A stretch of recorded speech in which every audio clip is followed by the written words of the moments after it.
Teenage girl left a note telling her family not to look for her, but years later, police found chilling home videos of her with the very man who would later confess to killing her. See how abusive? No, he's not abusive. No, stop! But there are countless other examples of victims unknowingly recording their final moments, like when a young mother's voice was captured on tape arguing with her abductor, or when a nursing student's phone sent a desperate SOS during an attack, or when a woman filmed herself naming her husband as a suspect before she vanished forever. Covering all my bases, making sure that if something happens to me or my family or all of us, that our assets are documented. Let's start with the haunting homemade videos that helped crack the case of 14-year-old Cheyenne, whose disappearance was far darker than anyone first imagined. On October 12, 2011, 14-year-old Cheyenne disappeared, leaving behind a note telling her parents not to worry, that she loved them, and that they shouldn't look for her because she didn't want to be found.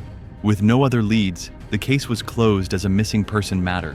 However, in early 2013, homemade videos Cheyenne had recorded resurfaced, drawing suspicion toward her stepfather, Harry Abbas. You know, I'm really bored. I wonder if I got anything to do. Man. I know what I can do.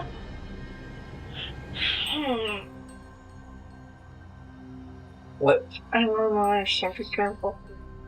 Okay. See, stop! Did I say you were in this? No, you weren't. Get away! Help!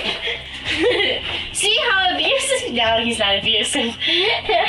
No, stop! Yes, I am. I'll pull her out. No! All right. See what I have to go through every day? Mister, I don't need... Stop! In the footage, Cheyenne appears visibly distressed, interacting with Abbas after detectives brought Abbas in for questioning. Hours of intense interrogation eventually broke him. He confessed to sexually assaulting Cheyenne for years. When she threatened to tell her mother, Abbas lured her outside at night, strangled her, and buried her in a shallow 5-foot grave less than 100 yards from their home. Police later recovered her remains. You got your man. Hey, you got Terry-Abbas. Cheyenne is not what it should start. Before I knew it, I was standing over her body. Last time I remember, my head was over her neck for some reason. Just over her neck and doing what? Squeezing, I guess. If my life is over, it's been over for a long time. I just can't have a face reality. We'll work through all that. Abbas also admitted convincing Cheyenne to write the farewell note, telling her it was a prank on her mother, but keeping it to mislead investigators. His words during confession were chilling. Before I knew it, I was standing over her body. My head was over her neck. Just squeezing, I guess. My life is over. It's been over for a long time. Abbas was convicted of first-degree murder and sentenced to life in prison. If you thought that was bad, this is because you did not know about this next case. On August 18, 2010, 20-year-old Amber Tuckerow vanished after accepting a ride from an unknown man while visiting Edmonton, Canada, with a friend and her 14-month-old son. She had planned to head into the city, but was instead driven to a rural area. A chilling recording later surfaced, capturing her final moments in the stranger's vehicle. You better not be taking me anywhere I don't want to go. I want to go into the city. Jeez. No, we're not. Then what are these roads going to? Where are we by? We're just heading south of Beaumont, or north of Beaumont. We're heading north of Beaumont. The man repeatedly assured her they were heading toward 50th Street, but investigators determined he was lying. 4 days after police released the audio in 2012, horseback riders discovered human remains in rural Leduc County. Dental records confirmed they belonged to Amber. The man's identity remains unknown, and the exact details of her death are still a mystery. Yo, we're not going in the city, are we? We're going No, we're not. Then what are these roads going to? to 50th Street. 50th Street. Are you sure? Absolutely. Next, street CCTV captured the moments before a nursing student vanished on campus. On February 22, 2024, 22-year-old nursing student Laken Riley from Augusta University, Georgia, went for a morning run at the University of Georgia campus. When she hadn't returned after 3 hours, highly unusual for her, her 3 roommates retraced her running route using her phone's location. They found one of her AirPods and signs of a struggle, prompting an immediate call to police. Officers discovered that her phone had sent an emergency SOS to 911 with disturbing background sounds suggesting an attack. Using her last phone ping, they set up a perimeter and searched the area. Sadly, Riley was found unresponsive.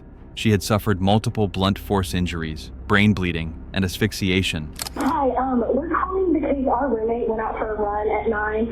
She usually runs like through Lake Herrick behind grad housing, and we haven't heard from her. And we all just got like service back, so we don't think it has anything to do with the outage. We went to go look to where her last location was, and all we found was an AirPod. Do you know if she has class or anything at this point? She has a class at 1, so that's her nursing. She's at Augusta Nursing School, and she does not miss class. How did you get her last known location? Was it from her phone?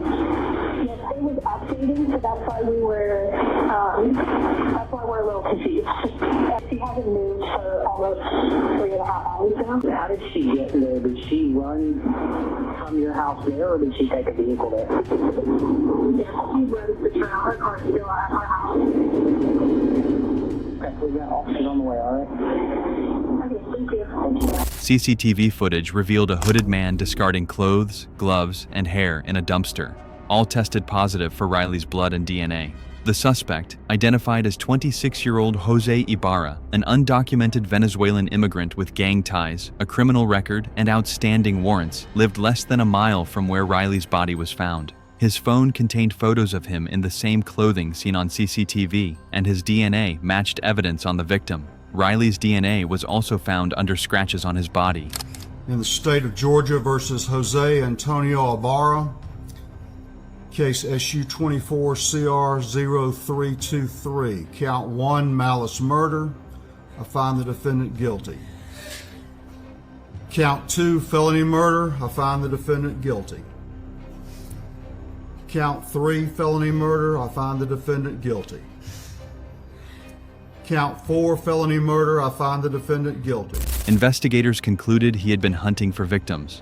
Ibarra was charged and convicted of malice murder, felony murder, kidnapping with bodily injury, aggravated assault with intent to rape, aggravated battery, hindering an emergency telephone call, concealing the death of another, and peeping Tom.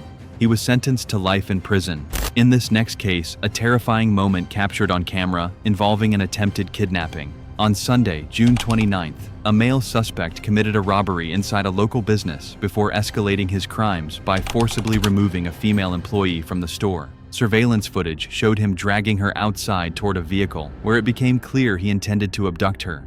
The woman fought back, screaming for help, until she caught the attention of a nearby citizen. That passerby immediately rushed over, confronting the suspect and calling the St. Johns County Sheriff's Office. Shocking attempted kidnapping as it happens. A young saleswoman is in a headlock, dragged from her store in St. Augustine, Florida, following a robbery. Her cry for help is blood-curdling.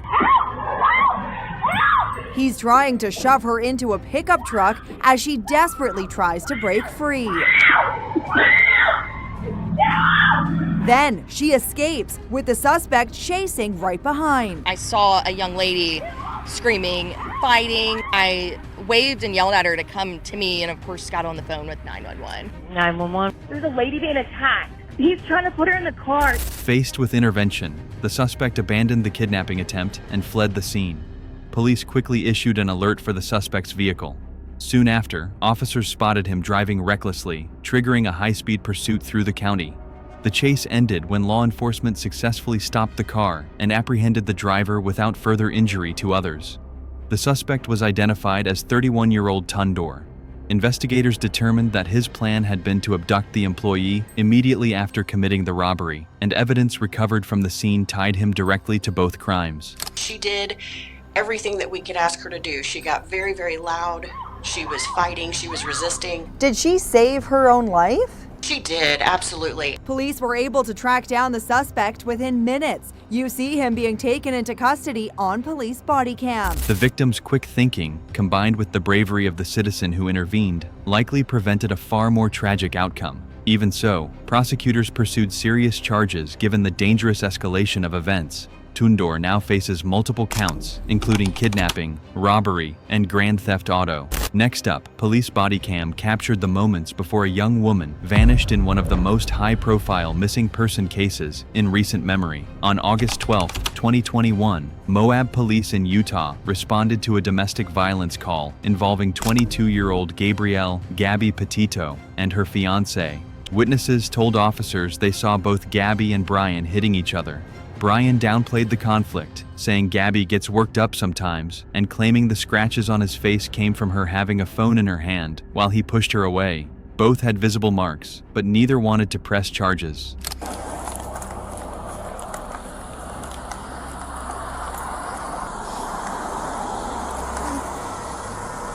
SO229, I have the female that was on the passenger seat separated from the male. Keys are on the hood. You want to tell me what's going on? Yeah, I don't know. It's just sometimes I have OCD and sometimes I just get really frustrated. Not like mean towards him. I just like got worked up because we were trying to get going and get our day going because we want to go like arches or something like that. Okay. You want to tell me about those scratches on your face? She had her cell phone in her hand. That's why I was pushing her away. Because she wanted me. I locked the keys so I could walk away. I said, let's just take a breather and let's not go anywhere. Let's just calm down for a minute. She worked up, and then she had her phone and was trying to get the keys. That way, I was just trying to. I know I shouldn't push, but I was just trying to push her away to go. Let's just take a minute, step back, and breathe. And she got me with her phone. Can I see your hand? Oh, you got a mark right here. Oh, that's from a wire. The officer decided not to arrest either of them. Instead, they were separated for the night. Brian was taken to a motel, while Gabby stayed with the van. They reunited the next day and continued their trip. On August 27th, Gabby vanished. 2 days later, Brian called his parents, telling them Gabby is gone and that he needed a lawyer. They did not alert authorities. On September 1st, Brian returned alone to Florida in the van. Gabby's mother filed a missing person report on September 11th after failing to reach her daughter for over a week. On September 19th, search teams found Gabby's remains in Bridger Teton National Forest, Wyoming. An autopsy revealed she died from blunt force injuries to the head and neck and manual strangulation. By then, Brian had disappeared. On October 20th, his remains were found in Florida, alongside a notebook containing his confession to killing Gabby. Prosecutors couldn't charge him posthumously, but Gabby's family sued his parents for withholding information, settling for $3 million. In the next case, a mother of two recorded a video naming her husband as a suspect before she vanished. On December 7th, 2009, 28-year-old Susan Powell's relatives reported her missing along with her husband Joshua and their 2 young sons. Officers broke into the family's home, but found no one. Later that evening, Joshua returned alone with the children, claiming he had left Susan at home while taking the kids camping, in the middle of a snowstorm. The explanation raised immediate red flags. During the investigation, police discovered traces of Susan's blood in the house, learned Joshua had emptied her retirement accounts, and uncovered a letter and homemade video Susan had left at work months earlier. In the footage, dated July 29, 2008, she warned, "If something happens to me, it may not be an accident," directly implicating Joshua. This is me. July 29th, 2008. It is 12:33 Mountain Time. Covering all my bases, making sure that if something happens to me or my family or all of us, that our assets are documented. Hope everything works out and we're all happy and live happily ever after as much as that's possible. She also documented financial disputes, including his bankruptcy and rages in which he broke her belongings. A co-worker later told police Joshua had spoken about ways to hide a body. When brought in for questioning, Joshua denied knowing where Susan was, but appeared evasive, even saying he'd think about cooperating for a few days, despite his wife being missing. The couple's children contradicted his story, telling investigators their mother had gone with them the night before and hadn't returned. With insufficient evidence, Joshua was released but soon moved out of state with the children. Well, let me ask you this then, okay? Do you feel like you're under arrest? I don't know. I didn't even think it was that. It didn't even sink in yesterday, but I don't know where she's at, and she ain't back yet. Okay. Okay. So you don't know if you don't know if you feel like you're under arrest or not? I feel like you guys are.